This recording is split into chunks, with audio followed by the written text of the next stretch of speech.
Saudara yang kasih dalam Tuhan Yesus Kristus, baru saja sekitar 3 minggu kita memasuki tahun yang baru, tahun 2022. Tapi bencana demi bencana sudah datang terus-menerus silih berganti.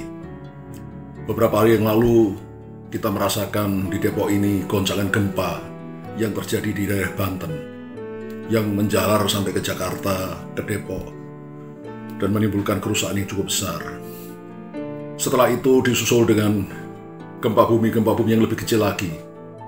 Tapi para ahli meteorologi dan geofisika mengatakan bahwa ini bisa menjadi alarm, menjadi tanda bahaya, peringatan bahwa akan terjadi gempa bumi yang jauh lebih besar lagi, yang disebut megatrust di daerah tersebut, yang kekuatannya bisa mencapai 8,7 skala Richter, bahkan 9 skala Richter, yaitu gempa bumi yang sangat-sangat dahsyat, yang akan menimbulkan banyak sekali kehancuran, kerusakan, dan korban jiwa.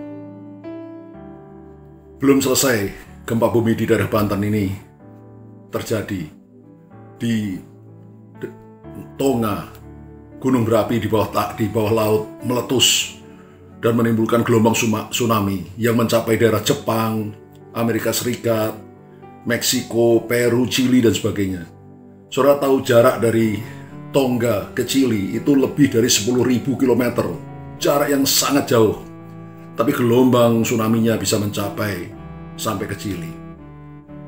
Saudara, di Indonesia sendiri, saat ini kita sedang menghadapi peningkatan kasus virus Omikron yang diperkirakan puncaknya nanti akan terjadi di akhir bulan Februari atau di awal bulan Maret. Saudara, saat ini bencana demi bencana alam terjadi terus-menerus dan secara global, menyeluruh.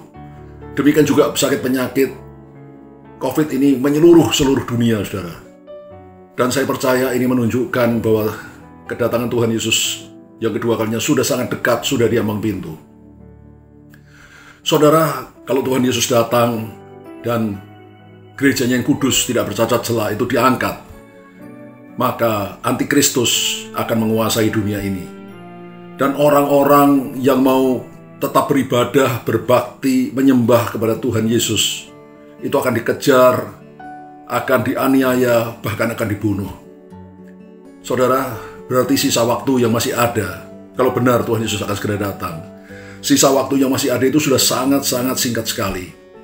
Karena itu saya ingin menganjurkan pada saudara semua, mari saudara, lupakan apa yang ada di belakang kita, lupakan hal-hal yang dulu kita lakukan, yang mungkin kita masih bermain-main dengan dosa, lupakan semuanya.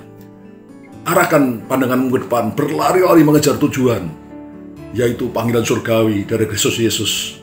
Saudara, supaya kita selamat masuk surga, bahkan mendapat mahkota memerintah bersama Kristus. Saya akan berdoa bagi saudara.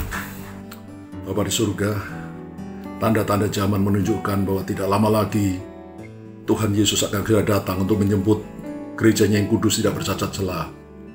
Berarti masa-masa kemurahan-Mu Tuhan, supaya kami bisa bertobat dengan sungguh-sungguh sudah semakin pendek.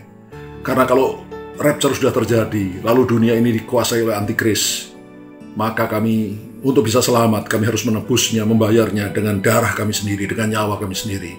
Karena antikris akan mengejar-ngejar, menganiaya, bahkan membunuh orang-orang yang takut akan Tuhan, yang mau beribadah kepada Tuhan. Karena itu Tuhan, hamba berdoa supaya setiap anak-anak-Mu yang mendengarkan program Tuhan Gembala ini, Tuhan, sungguh-sungguh mau meninggalkan dosa-dosanya, sungguh-sungguh mau mencari Engkau, Tuhan, melakukan kehendak-Mu, Tuhan. Tuhan, biarpun waktunya sudah tinggal singkat, biarlah waktu yang singkat ini tidak kami gunakan dengan sia-sia, tapi sungguh kami gunakan dengan semaksimal mungkin, supaya kalau Engkau datang, kami semua boleh ikut rapture, terangkat, menyongsong Engkau di angkasa, dan berbahagia bersama Engkau, menikah dengan Yesus sebagai mempelai pria, dan kami gereja-Mu sebagai mempelai wanita. Terima kasih ya Tuhan Yesus, dalam nama-Mu kami sudah berdoa dan mengucap syukur. Haleluya. Amin.